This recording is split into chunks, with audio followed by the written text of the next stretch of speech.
요한계시록 성경 강의 35번째 시간입니다. 계시록 17장 15절부터 보겠습니다.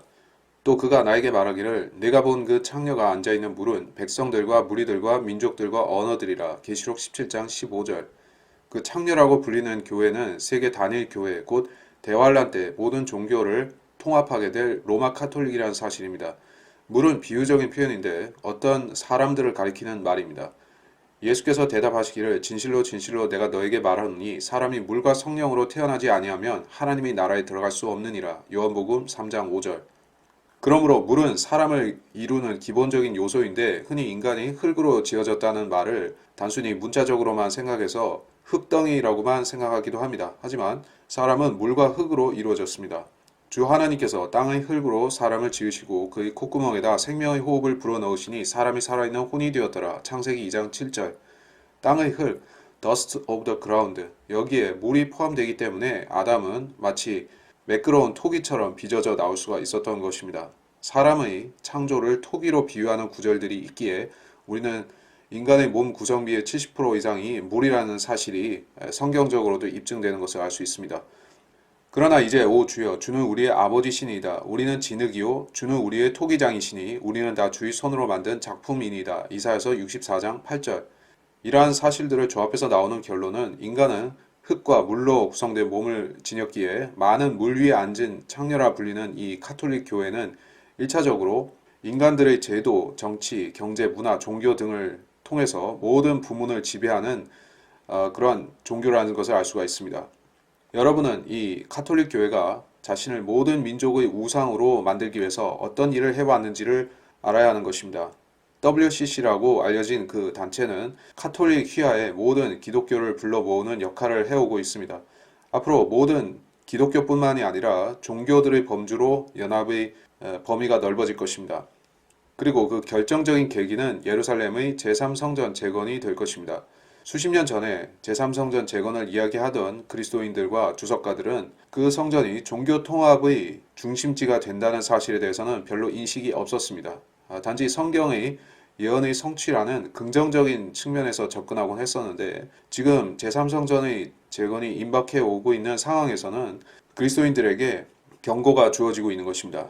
물론 성전 재건은 그 자체가 휴거가 가까웠다는 뜻도 되지만 더 심각한 것은 이제 지구상에 있는 모든 기독교들이 성전을 통해서 유대교 카톨릭의 연합 안으로 들어간다는 뜻입니다. 내가 그 짐승에게서 본 열불은 그 창녀를 증오하며 그녀를 패망시키고 벌거벗기며 그녀의 살을 벗고 그녀를 불로 태우리라. 계시록 17장 16절.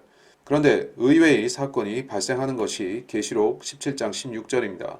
왜 공들여 만들어 놓은 세계 단일 교회는 적그리스도가 파괴시켜 버리는 것인가? 그 이유를 생각해 봐야 할 것입니다.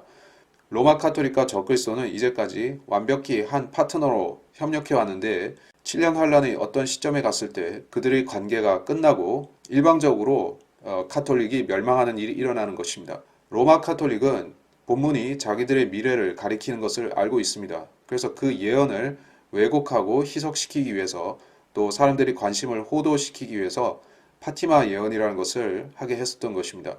그것은 바티칸의 몰락과 교황청의 파괴를 다루고 있는 예언인데 그 세부적인 사항이 알려져 있지는 않으나 이것을 믿는 자들은 카톨릭에 많이 있고 그들은 자기들의 교회가 참된 그리스도교인데 그 적대 세력인 공산주의자들 또는 무신론자들에 의해 파괴당할 것이라고 오해하고 있는 것입니다. 카톨릭이 대환란을 채우지 못하고 그 기간 중에 무너지는 이유는 그들이 자기들을 이 땅에 세워놓은 권세자인 사탄을 우습게 여기고 카톨릭 고위 성직자들이 자기들만의 권력으로 세계를 지배하려고 시도하기 때문에 그렇습니다. 사탄이 스스로를 대적하여 일어나 갈라지면 그는 서지 못하고 패망하게 되느니라. 마가복음 3장 26절. 사탄이 사탄의 세력을 대적해서 일어난다. 보통 일어날 수가 없는 일이지만 이런 사건이 대환란 때 일어나게 될 것인데 이 역설이 마지막 때 일어날 것입니다. 그래서 사탄을 위해서 일해 왔었던 또 대환란 때는 더더욱이 사탄을 대리해서 세상을 지배할 그 카톨릭 조직이 적그리스도에 의해서 오히려 분쇄되는 것입니다. 이 일이 사탄의 권세를 강화시키기 위한 목적으로 일어나지만 결국 주님의 말씀이 이루어짐으로써 사탄의 권력 자체도 붕괴되는 결과를 낳게 할 것입니다. 카톨릭은 따라서 매우 비참한 소멸 과정을 겪는데 벌거벗기우고 살이 먹히고 불로 태워진다라는 표현에서 봤을 때 이러한 행동들은 카톨릭이 암흑시대에 자기 권력을 저해하는 모든 개인과 종교에 대해서 행했던 폭력을 그대로 돌려받는다는 뜻인 것입니다. 로마 카톨릭은 선한 그리스도인들을 벌거벗기고 고문하고 불로 태워 죽이곤 했었던 것입니다. 물론 여기서 살을 먹는다라고 했을 때 이게 문자적인 표현이라고 간주한다면 식인을 말하는 것입니다. 이런 일은 암흑시대에도 잘 일어나지 않았던 일이지만 이것이 대환란 때 있을 일상화된 식인에 대한 표현인 것입니다. 악한 자들 곧 내 원수들과 대적자들이 내 살을 먹으려고 내게 왔다가 걸려 넘어졌도다. 시편 27편 2절. 로마 카톨릭의 성직자들은 열 왕이 보낸 군대에 의해서 아마도 그 군대는 단순한 인간이 아니라 네피림이거나 reptilian 같은 종류일 것인데 그들에 의해서 먹히게 된다는 것입니다. 거인들이 식인을 한다는 것은 옛 문헌들과 구전들 또 음모론에서도 나오는 이야기입니다. 대환란 때는 식인이 일상화될 것인데 극심한 기근 또 사회의 혼란 속에서 자기 생명을 유지하기 위해서 다른 사람을 죽이고 식량으로 삼는 경우가 있을 것입니다. 이러한 죄악에 동참하는 자들은 적그리스도의 멸망과 함께 망할 것입니다. 보라, 이는 내가 그 땅에 한 목자를 일으킬 것임이니 그가 멸망한 자를 찾아보지 아니하고 어린 자를 찾지 아니하며 상한 자를 치유하지 아니하고 조용히 서 있는 자를 먹이지 아니할 것이며 오히려 그는 살진 자의 살을 먹고 그들의 굽을 산산히 찢으리라. 스가랴서 11장 16절. 이스라엘을 압제할 적그리스도라 불리는 그 마지막 왕은 살진 자의 살을 먹는다라고 불리는 일종의 식인을 행하는 왕입니다. 그가 거느린 열 왕들은 또는 그 아래에서 명령을 집행하는 군대들도 비슷한 속성을 가진 자들인 것입니다. 그들은 거인들이거나 혹은 뱀의 씨라 불리는 reptilian들로서 식인을 할 수 있는 자들인 것입니다. 바티칸이 파괴되고 그 소속원들이 먹히는 일이 있게 됩니다. 그리고 나서 짐승의 체제는 아마겟돈 전쟁을 준비하는 비상체제로 바뀌어지는 것을 볼 수가 있습니다. 그래서 그들은 큰 바벨론을 파괴한 후에 아마겟돈으로 모든 남은 물자와 사람들을 모으는 것입니다. 사탄의 세력은 바티칸을 파괴하면서 즉 이제는 물러설 곳이 없다라고 하는 배수의 진을 친 셈입니다. 그리고 이제 예루살렘과 거기에 남아있는 유대인들에게 동일한 파괴와 학살을 행함으로써 하나님의 세상을 회복시키는 계획을 저지하고 여전히 세상을 파괴와 혼돈의 상태로 유지해서 갖고 가려고 하려는 것입니다. 성경의 예언은 분명히 예루살렘 그리고 유대인들의 회복을 말씀하고 있기 때문에 그것을 불발시키기 위해서 이들은 예루살렘과 이스라엘을 파괴하기 위해서 모이는 것입니다. 이는 하나님께서 자신의 뜻을 이루시려고 그들의 마음을 일치시켜 그들의 왕국을 그 짐승에게 주도록 하셨음이니 하나님의 말씀이 이루어질 때까지니라. 내가 본 그 여자는 땅의 왕들을 다스리는 큰 도성이라고 하더라. 계시록 17장 17절로 18절. 그런데 이 열 왕들이 자기의 권세를 왜 적그리스도에게 넘겨주고 아마겟돈 전쟁으로 나가게 되는가? 이것은 하나님께서 그 왕들의 마음에 역사하셔서 이루는 일이라고 나와 있습니다. 예수님은 이 사건을 독보리를 단으로 묶는 데에 비유하셨습니다. 추수 때까지 둘 다 함께 자라도록 두었다가 추수 때 내가 추수꾼들에게 말하여 먼저 독보리들을 모아서 불사르기 위하여 단으로 묶고 곡식은 내 곳간으로 모아드리게 하리라고 하니라 하시니라. 마태복음 13장 30절. 먼저 독보리들을 불사르기 위해 단으로 묶는 일이 즉 악의 세력들을 하나로 모으는 일이 있고 나서 곡식을 하나님의 곳간으로 모으게 됩니다. 이것은 분명코 대환란 때 진행될 멸망과 구원의 순서를 설명하고 있는 것입니다. 독보리들이라는 것은 대환란 때의 악인들을 말하는데 사탄의 모든 군대들과 666 표를 받은 그들의 백성들을 가리키는 것입니다. 그들이 한 단으로 묶인다는 것은 세계 연방이라고 할 수 있는 열 국가 체제였던 것이 완전히 적그리스도 휘하의 단일 정부 전제 군주 체제로 일시적으로 바뀌어지면서 아마겟돈 전쟁으로 들어갈 준비를 한다는 것입니다. 그렇다면 적그리스도의 체제가 열 연방 국가에서 단일 정부로 바뀌는 때가 언제인가? 그것은 바티칸의 파괴가 일어나면 그렇게 될 것입니다. 바티칸의 파괴는 아마겟돈 전쟁과 멀리 떨어지지 않은 시점이라고 저는 보고 있습니다. 이 로마 카톨릭의 멸망과 파괴는 후 3년 반 중에서도 상당히 후반부에 치우쳐 있을 것이라고 보고 있습니다. 이렇게 생각해 볼 수 있습니다. 두 증인이 활동하는 3년 반 기간 동안 세계 단일 정부는 지속적으로 그 완성이 지연될 것입니다. 그들이 강력한 권세로 적그리스도를 막기 때문에 부득이 세계는 연방체제로 계속 가야 되는 것입니다. 그러다가 두 증인이 후 3년 반에 3년째 죽죠. 그리고 세계는 잠시 기뻐 들떠서 두 증인의 죽음을 축하하며 세계적인 축제를 벌이는 것입니다. 그들이 왜 그렇게 기뻐하는가? 이제 세계 단일 정부를 완성하게 될 시점이 왔기 때문입니다. 그리고 적그리스도는 자신의 열 왕들에게 1시간 동안 실질적인 왕권을 주는 것인데 그들은 부여받은 왕권을 활용해서 곧바로 바티칸을 멸망시키는 것입니다.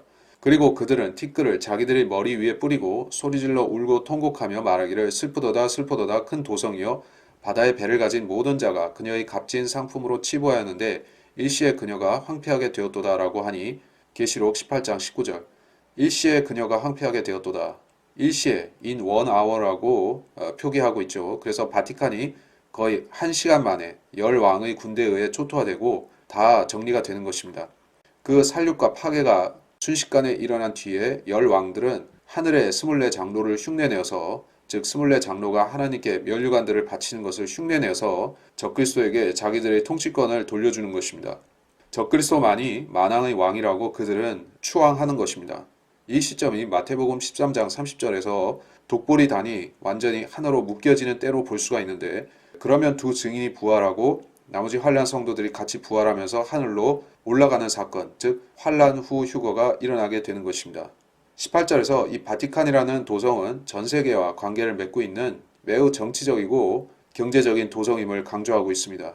그래서 이 바티칸 로마의 파괴는 매우 극적인 국제적 사건이 될 것입니다. 전 세계가 이것을 알게 되면서 특별히 상인들이 애통하는 것을 볼 수가 있습니다. 왜냐하면 지금도 상당히 그렇지만 대환란 때는 더더욱이 금융이 모두 바티칸을 매개로 해서 연결되어 있습니다.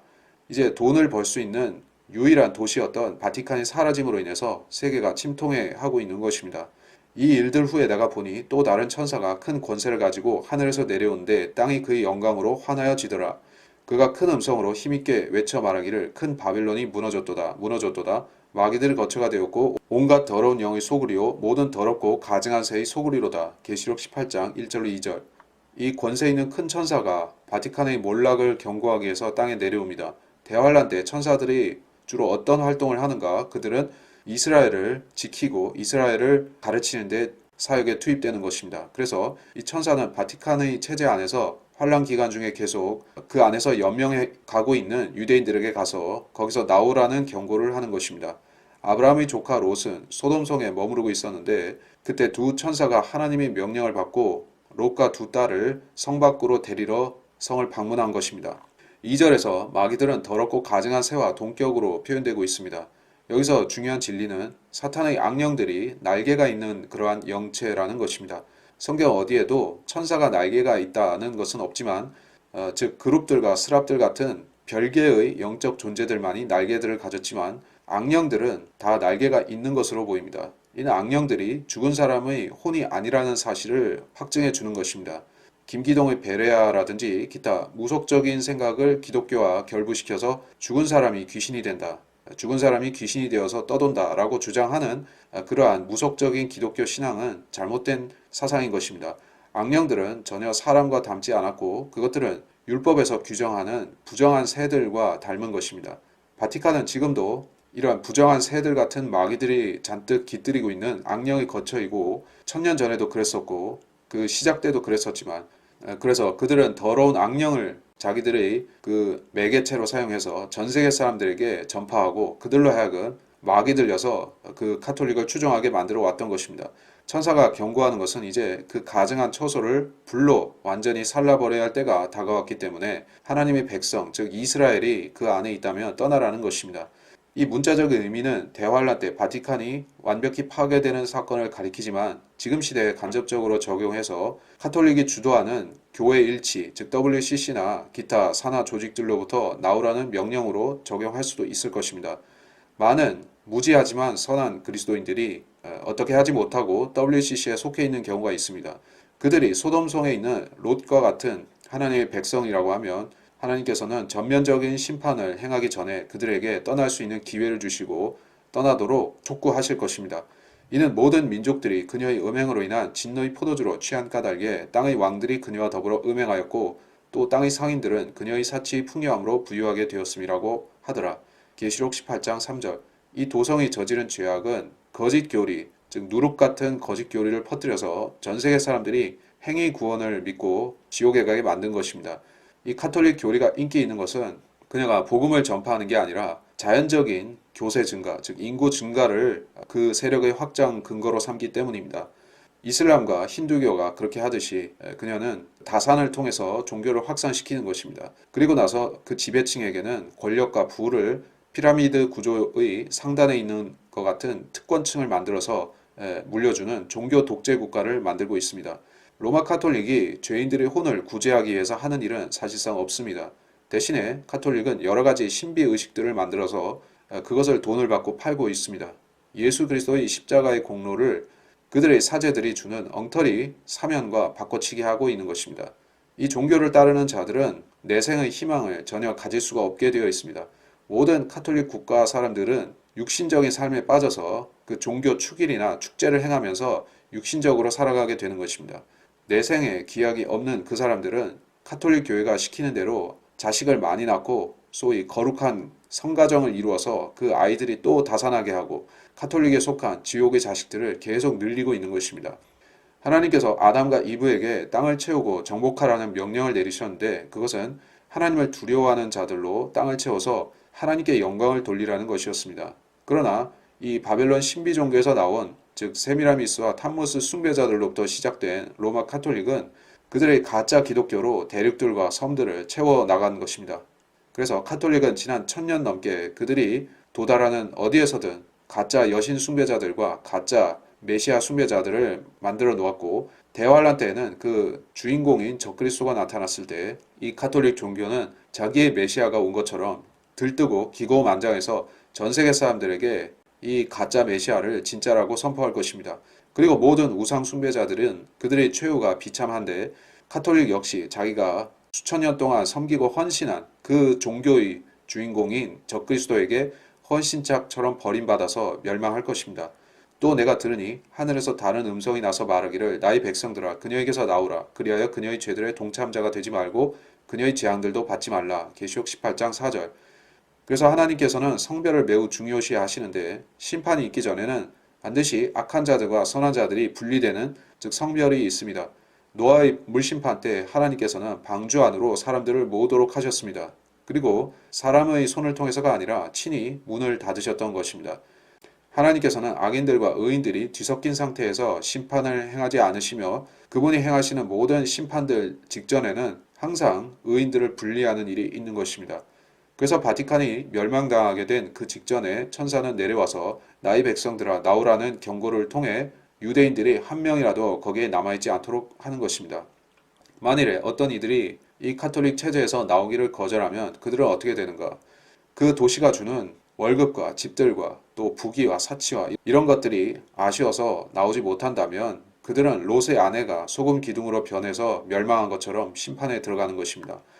나의 백성들이라 불리는 이 자들이 여전히 바티칸 체제 안에 들어가 있고 하나님께서 그들을 포기하지 않으셨다는 사실은 상당히 놀라운 것입니다. 물론 여기서 1차적으로 유대인들을 가리키고 지금도 유대인 중 많은 이들이 바티칸과 결부되어서 제3성전을 지으려 하고 이스라엘의 앞날을 바티칸과의 협력으로 개척하려고 하고 있습니다. 하나님께서는 자기 백성이 이집트에 들어가서 종살이할 때 그들을 한 사람도 남기지 않고 가나안 땅으로 가도록 하셨습니다. 그들의 시체들조차도 그 땅에 남겨놓지 않도록 하신 것입니다. 대환란 때에도 하나님께서는 소돔 같고 이집트 같은 이 적그리스도의 왕국으로부터 자기 백성을 불러내셔서 그들이 하나님의 땅으로 가도록 하실 것입니다. 이는 그녀의 죄들이 하늘에까지 닿았고 또 하나님께서는 그녀의 불의를 기억하셨기 때문이니라. 계시록 18장 5절. 카톨릭의 지난 세월 동안 저지른 죄악은 하늘에까지 닿았다. 즉 하나님께서는 어떤 개인이나 집단의 죄를 측량하는 기준을 갖고 계시다는 것입니다. 그것은 마치 물통에 물이 가득 채워지면 비워야 하듯이 바티칸이 저지른 모든 죄악들이 그렇다는 것입니다. 바리새인들이 그렇게 했던 것과 같이 카톨릭은 많은 성직 계급들을 만들어 놓고 심지어 국가를 그 성직 계급 아래 예속시키면서 교회로 하여금 막대한 부를 착취하게 한 것입니다. 그들은 자기들이 진짜 사도들의 후예인 양 행세하면서 가짜 천국을 제시했습니다. 그리고 국가들을 끌어들여서 그 가짜 기독교를 지탱하는 수단으로 삼았습니다. 그녀가 너희에게 준 만큼 그녀에게 되돌려주라. 그리고 그녀가 행한 것을 따라 2배로 갚아주라. 그녀가 채운 잔에도 그녀에게 2배로 채워주라. 계시록 18장 6절. 카톨릭은 이스라엘과 교회에게 고난을 증가시킨 책임을 지고 있습니다. 중세시대 십자군 전쟁 때에도 그랬었고 유대인들을 주기적으로 인종 청소를 했었습니다. 그리고 히틀러를 사주해서 600만을 대량 학살하도록 만들기도 했습니다. 이런 것들이 그녀가 채운 잔에 포함이 됩니다. 하나님께서는 이스라엘이 비록 무지하고 눈멀고 또 그들이 자기들의 참 메시아를 거부해서 이런 일을 당한 것이긴 하지만 이 카톨릭으로부터 당하는 모든 이스라엘에 대한 공격과 모함들을 계산하고 계신 것입니다. 그리고 이제 그 심판의 종국에 이른 것입니다. 그녀가 자신을 영화롭게 하고 즐기며 산 만큼 그녀에게 고통과 슬픔을 주라. 이는 그녀가 마음에 말하기를 나는 여왕으로 앉아있고 과부가 아니로다. 그러므로 내가 결코 슬픔을 당하지 아니하리라고 하였기 때문이니라. 계시록 18장 7절. 여왕의 이미지가 카톨릭과 연관이 되는데 여러분이 콜롬비아 영화사 로고나 빅토리아 또는 다이애나 같은 여신들이 등장하는 각종 로고들 그리고 결정적으로 카톨릭의 천상 모후의 이미지 마리아와 겹쳐서 연상해 보면 됩니다. 고대 이스라엘도 이 여신을 잘 알고 있었습니다. 그들은 그 신을 하늘의 여왕이라고 불렀었고 그 외에 더 다양한 버전의 이름들이 있습니다. 이슈타르와 아스타롯, 아스타르테 같은 많은 이름들을 이 여신은 갖고 있습니다. 자식들은 나무를 모으고 아비들은 불을 지피며 여인들은 가루 반죽을 하여 하늘의 여왕에게 과자를 만들며 다른 신들에게 술제물을 부어 그들이 나로 경록해 하였느니라. 예레미야 7장 18절. 하나님께서 금지하신 이 여신 숭배에 깊이 빠졌던 유대인들은 유다 왕국이 멸망한 뒤에도 이 여신에게 계속 제물을 바쳤던 것입니다. 그들이 도망간 이집트에서도 그 여신 숭배를 그만두지 않았던 것을 봅니다. 하늘의 여왕에게 과자를 만들어 바친다. 이러한 식의 종교 행위는 지금도 있습니다. 미사가 바로 그것에 해당하며 또 크리스마스 때 크리스마스 케이크를 선물하는 이것이 바로 이제 하늘의 여왕에게 과자를 만들어 바치는 그 의식에서 나온 것입니다. 그가 베드로를 잡아서 감옥에 가두고 4명씩 4조의 병사들을 붙여 교대로 지키게 하니 이스터가 지나면 백성들 앞에 끌어낼 의도였더라. 예수님 당시에도 이 하늘 여왕은 매우 인기가 있는 여신이었습니다. 그래서 이방인인 헤롯 왕가는 이 하늘 여왕의 열성적인 지지자였던 것입니다. 이 문제가 되는 단어인 이스터가 사도행전 12장 4절에 등장합니다. 너무나 익숙하고 잘 아는 이 명칭이 신학자들과 주석가들을 당황시키는데 그들은 친카톨릭 교회에서 이스터를 지키고 있기 때문에 킹제임스 성경에 이 단어가 나오는 것이 매우 불편한 것입니다. 그래서 1611년 킹제임스 성경을 번역한 그 역자들이 이스터라를 잘못 번역했다고 하면서 그것을 유월절로 즉 파스카로 바꿔야 된다고 그들은 주장합니다. 그러나 이스터라는 절기가 카톨릭이 존립하기 이전부터 있었던 절기라는 사실이 성경에 증거되고 있는 것은 우리가 유념할 일입니다. 하늘의 여왕이라 불리는 이 여신은 고대 바빌론의 세미라미스 당시부터 예수님 초림 때까지 있었고 그리고 암흑시대를 거쳐 지금까지도 카톨릭과 여러 종교들 사이에서 존속되고 있는 여신 숭배인 것입니다. 이런 것은 우리가 종교와 기독교의 역사를 조금 알아보면 다 파악할 수 있는 진리입니다. 카톨릭은 사탄의 교회로서 참된 그리스도의 교회를 박해하고 지구상에서 없애기 위해 노력해왔습니다. 사탄의 교회인 이 카톨릭에게 마귀는 넘치는 보상, 물질적인 부를 허락해 주었습니다. 예수께서 광야 시험 중에 거절하셨던 모든 이 세 가지 유혹을 창녀 교회인 카톨릭은 그대로 받아들였습니다. 그래서 그들은 육신의 정욕, 안목의 정욕, 생의 자랑을 충족시키는 이 세상 죄인들에게 우상이 된 것입니다. 이 교회 안에서 누리는 권세를 위해서 수많은 권세자들이 아부하고 양심을 팔고 혼을 팔아서 이 교회로부터 권세를 받았습니다. 그런 자들 중에서 나폴레옹이나 무솔리니, 히틀러 같은 자들이 있고 지금도 세상의 최고 권력자들은 교황에게 눈도장을 찍고 또 교황에게 잘 보여서 그 교회로부터 정통성을 인정받고 부를 또 명예를 허락받기 위해서 줄을 서 있는 것입니다. 그래서 인기가 마를 날이 없는 이 교회가 헌신짝처럼 버려질 일이 있다는 것은 상상하기도 힘든데 하나님께서는 마지막 날들에 이 교회에 대한 심판을 집행하실 것이고 그 날이 환난 중에 올 것입니다. 이로 인하여 그녀의 재앙들이 하루 만에 닥치리니 죽음과 슬픔과 기근이요 또 그녀는 불로 완전히 태워지리니 이는 그녀를 심판하시는 주 하나님은 강하시기 때문이니라. 계시록 18장 8절. 죽음과 슬픔과 기근, 바티칸이라는 그 부분만이 아니라 카톨릭의 손발의 역할을 해왔던 그 친카톨릭 국가들에도 같은 재앙이 미칠 것이라고 보여집니다. 그래서 바티칸 자체는 완전히 태워지고 그 수족을 했던 나라들, 즉 이태리, 스페인, 스위스, 프랑스 또는 남미의 많은 나라들, 이런 나라들도 같은 슬픔을 겪게 될 것입니다. 바티칸이 불로 완전히 태워진다는 이 말에서 핵무기를 연상하기도 합니다. 핵이 사용된다면 한 도시나 한 국가를 완전히 태워버리는 것이 문자적으로 이루어질 수 있겠지만, 여기서 그것이 꼭 핵무기가 될 필요는 없는 것은 대환란 때 적그리스도는 하늘에서 불을 내릴 수 있는 초자연적인 막강한 권세를 가진 것으로 보이므로, 그가 원한다면 그러한 기적을 통해서 한 마을이나 도시를 태울 수도 있는 것이고, 또 그러한 권세를 열 왕에게 줄 수도 있는 것입니다. 또 큰 이적들을 행하는데 심지어는 사람들 앞에서 불을 하늘에서 땅 위로 내려오게 하더라. 계시록 13장 13절.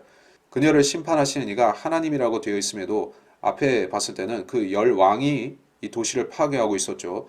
그렇다면 열 왕이 파괴하는 것인가? 하나님께서 심판하시는 것인가? 이것은 사실 혼동될 필요가 없습니다. 열 왕이 그 심판을 집행하지만 그 배후에서는 하나님께서 주도하시고 역사하시는 것입니다. 지금까지 수많은 역사적 사건들의 배후에서, 또 전쟁과 평화의 배후에서 권세자들의 마음을 좌우하셨던 이는 하나님이십니다. 그래서 사탄의 의도도 하나님께는 벌써 읽혀져 있습니다. 이 큰 바벨론의 파괴와 같은 사건도 사탄과 적그리스도가 어쩔 수 없이 코가 끼어서 하나님의 의도에 말려서 그렇게 하고 있는 것입니다. 그녀와 더불어 행음하고 즐기며 살던 땅의 왕들이 그녀가 불에 타는 연기를 볼 때 그녀로 인하여 울며 애곡하리니. 계시록 18장 9절. 땅의 왕들은 여기서는 큰 바벨론을 파괴하는 열 왕과는 별개의 왕들이라고 봐야 할 것입니다. 열 왕은 그녀를 심판하는 자들이기 때문에 자기들이 불태운 도성 때문에 애곡하지는 않을 것입니다. 그래서 지상의 많은 왕들, 즉 대통령과 수상들과 국왕들과 그러한 자들이 바티칸, 즉 큰 바빌론 때문에 애곡하는 이유가 무엇입니까? 이 도성으로 인해서 자기들이 그동안 무역을 통해 누렸던 사치와 부귀가 있었는데, 그것이 그 불타는 연기 속에서 사라지는 것을 보기 때문입니다. 행음하고 즐긴다는 것은 그 무역과 장사를 통해서 얻는 이익을 암시하고 있습니다. 카톨릭은 세계 무역을 지금도 장악하고 있고 앞으로 더더욱 그럴 것인데, 그래서 카톨릭의 권세 하에서 억만장자들이 계속 나올 것입니다. 그들은 대환란 중에 임하는 엄청난 재앙들에도 불구하고 그들 자신은 안전하게 그 부를 또 향락을 누리고 살 것입니다. 그래서 그들은 자기들의 그 부요함과 향락을 지속시켜주는 큰 도성 바빌론을 굳게 신뢰하고 있었을 것입니다. 이제 오라 너희 부자들이여, 너희에게 닥칠 재난으로 인하여 울고 통곡하라. 너희의 재물을 썩었고 너희의 의복은 좀먹었으며 너희의 금과 은은 녹이 슬었으니 이것들의 녹이 너희에게 증거가 되어 불같이 너희 살을 먹으리라. 너희가 마지막 날들을 위한 재물을 쌓아도다. 보라 너희 밭에서 추수한 일꾼들에게 속임수로 주지 않은 품삯이 소리 지르며 주수꾼들의 울부짖음이 만군의 주의 귀에 들렸느니라. 너희는 땅에서 쾌락 가운데 살며 방탕하였도다. 너희가 살육의 날처럼 너희 마음을 살찌게 하였도다. 야고보서 5장 1절로 5절. 그 부자들의 좋았던 시절이 이제 저물었습니다. 수십억의 사람들이 고통받고 죽어갔던 그 대환란의 와중에 그들은 예외와 면제가 되어서 이제까지 잘 누리고 살았는데, 이제 마지막 때가 되어서 야고보서 5장의 경고가 이 친카톨릭의 부자들에게 임하는 것입니다. 그 부자들은 살육의 날에 그들의 마음을 탐심으로 채워서 소돔 사람들처럼 마음을 완악하게 하고 살았던 것입니다. 그들의 보장이었던 바티칸이 제거될 때 그들은 갑작스런 파멸 때문에 지금 당황하는 것입니다. 그들은 그녀가 당하는 고통이 두려워 멀리 서서 말하기를 슬프도다 슬프도다 큰 도성 바빌론이여 견고한 도성이여 일시에 너희 심판이 임하였구나 라고 하리라. 계시록 18장 10절. 큰 도성 또 견고한 도성인 이 바티칸은 자신의 안전을 위해서 그동안 숱하게 자신의 스폰서를, 즉 정식 남편이 아닌 정부들을 갈아치워 왔었던 것입니다. 카톨릭은 지난 세기에 이태리 독재자인 무솔리니 그리고 독일의 히틀러의 스폰서를 받아서 세계를 차지하려고 했었습니다. 그 독재자와 도살자들이 자신의 죗값을 치르면서 사라졌을 때 바티칸이 선택한 새로운 남편은 미국이라는 부자 나라, 또 강대한 제국주의 나라였던 것입니다. 그리고 카톨릭은 자신이 마치 반공주의자인 양 코스프레를 하면서 서방과 미국을 자기 편에서 조종했습니다. 그래서 세상 사람들은 바티칸이 반공주의인 줄 잠시 착각했는데, 그런 와중에 이 창녀교회는 혹시 공산주의가 득세할까 봐서 보험을 들어놓기도 했습니다. 폴란드 출신의 공산주의 교황인 요한 바오로 2세를 세웠던 것은 바로 공산 진영에 아부하기 위해서 그랬던 것입니다. 그러다가 냉전이 끝나고 천리장막이 사라졌을 때 이 교회는 무슨 일을 했는가? 이제 세계 통합이 본격화되기 때문에 그동안 뿌려놓았던 종교 통합의 씨들을 거두기 위해서 전면에 나선 것입니다.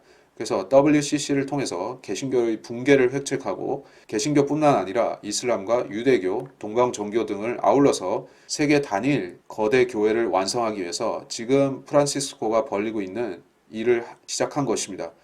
그들이 지난 세월 동안에 갈아치웠던 남편들은 모두 멸망당해서 역사의 한 페이지를 장식하고 있습니다. 신성 로마 제국이나 프랑스의 부르봉 왕가나 나폴레옹 같은 독재자들이 모두 지하세계에 머물고 있는 것입니다. 지혜가 너를 타국 여인으로부터 말로써 아첨하는 타국 여인으로부터 구하리라. 그녀는 젊은 시절의 인도자를 버리고 자기 하나님의 언약을 잊어버리나니 이는 그녀의 집은 죽음으로 기울어졌고 그녀의 길들은 죽은 자에게로 기울어졌습니다. 그녀에게로 가는 자는 아무도 다시 돌아오지 못하며 생명의 길들도 얻지 못하느니라. 잠언 2장 16절로 19절. 그리고 이제 카톨릭이 의지하는 스폰서는 미국이 있습니다. 바티칸이 사용하는 이 세계를 지배하고 있는 막대기인 이 미국이란 나라가 잠언 2장 18절로 19절의 그 최종 결론대로 죽은 자의 길로 들어서는 일이 머지않은 것입니다. 지금 미국의 대통령은 반비밀결사적인 대통령이라고 하지만 그 도널드 트럼프도 프란시스코 교황과 단절하지는 절대 못합니다. 그래서 미국은 이 교회와 손잡았던 과거의 세계 제국들이 걷는 길과 같은 타락과 멸망의 길로 결국 가게 되어 있습니다. 수많은 국가들과 도성들을 파멸로 몰아넣고서도 자신의 남편을 갈아치우면서 계속해서 부귀 영화를 누렸던 바티칸 도성, 모든 화려한 보석과 황금들과 또 엄청난 가치로 평가받는 미켈란젤로, 라파엘로, 레오나르도 다빈치의 미술품들로 장식된 그 엄청난 도성, 그 바티칸이 1시간 만에 무너지고 불타게 될 것입니다. 자, 세상 사람들은 이런 일이 과연 있겠는가라고 생각할지 모르지만 그리스도인들은 모두 이 날을 마치 지금 도래한 것처럼 바라보고 있으며 또 이 파괴와 몰락 뒤에 하나님께서 세우시는 참된 천년왕국이 기다린다는 사실을 알고 있습니다. 이 거짓 교회가 이제까지 지구 인류에게 주고자 약속했던 그 가짜 천국, 모조품 천국이 아니라 진짜 유대인이 왕이신 또 만왕의 왕이자 만주의 주이신 그분이 오셔서 건립하시는 참된 천년왕국이 우리 인류 역사 앞에 기다리고 있는 것입니다. 그리고 그 전에 대환란이 있겠고 또 그 대환란 전에 주님께서 자신의 몸된 교회를 취하러 오시는 일이 있을 것입니다. 요한계시록은 우리에게 그러한 복된 소망을 알려주기 위해서 쓰여진 책인 것을 알아야 합니다. 우리가 큰 도성 바벨론의 멸망을 자세하게 살펴보고 있는 이유가 무엇입니까? 하나님께서 인류 역사를 주관하고 계시고 거짓 교회인 카톨릭은 그 하나님의 역사를 절대로 되돌리거나 막을 수 없음을 보여주기 위해서 그렇게 하신 것입니다. 지금 세계 정치와 경제를 지배하고 주도하고 있는 자들은 모두 카톨릭에 예속된 또 카톨릭이 키워낸 자들입니다. 그 자들이 주도하는 질서는 신세계 질서라고 불리는데 그것은 결국에 적그리스도의 유일 지도 체제를 위해서 준비된 체제인 것입니다. 그래서 그들이 몰락할 때 하나님께서는 이 세상 사람들에게 교회를 주신 목적이 이 땅에 천국을 세우기 위함이 아니라 하나님께서 세상 사람들을 구원시키기 위해서 즉 모든 사람이 구원을 받고 진리의 지식에 이르기를 원하시는 하나님의 선한 뜻을 이루시기 위해서 청지기로서 이 그리스도인들을 주셨다는 사실을 알게 하실 것입니다. 이 지상에서 그리스도인들이 사라지고 더 이상 없을 때 사람들은 이제 무엇을 쳐다보고 구원을 얻을까 당황해 하겠지만 하나님께서는 두 증인과 14만 4천을 주실 것입니다. 그리고 그들이 이 거짓 교회의 마수 속에서 헤매이고 있는 사람들을 인도해서 예수 그리스도의 재림과 그 이후의 천년왕국의 소망을 심어주면서 환란 교회, 환란 성도들을 인도하게 될 것입니다. 이번 시간을 들어서 마지막으로 또 강조하는 바는 이 교리, 즉 대환란 이전에 주님께서 자신의 몸인 교회를 취하러 오신다는 교리에 대해서 반대하고 반박하는 자들이 많이 있습니다. 그들의 구원론, 그들의 내세관, 그들의 현세관, 그들의 왕국에 대한 생각들 모두 다 문제가 많습니다. 하나님께서 이 땅에 천년왕국을 세우러 오시리라는 것은 절대 감춰진 비밀이 아닙니다. 우리 눈앞에 조만간에 펼쳐질 현실이 될 것입니다. 따라서 하나님께서 이 땅에 왕국을 세우실 것이 확실하다면 왕국을 다스릴 자와 또 왕국을 위한 백성도 준비되어야 하는 것입니다. 우리 그리스도인들은 하나님께서 이 땅에 왕국을 세우실 때 왕들과 제사장들로 삼기 위해서 준비하신 그러한 부류인 것입니다. 자신이 어떠한 위치에 있는가, 성도로서 어떠한 위치에 있는가 하는 것을 자각하는 것이 중요합니다. 그리스도인은 그 자각이 없이는 절대로 하나님 앞에 바로 서서 하나님의 뜻을 행할 수가 없는 것입니다. 자, 이런 점을 강조드리면서 이번 시간 여기서 마치겠습니다.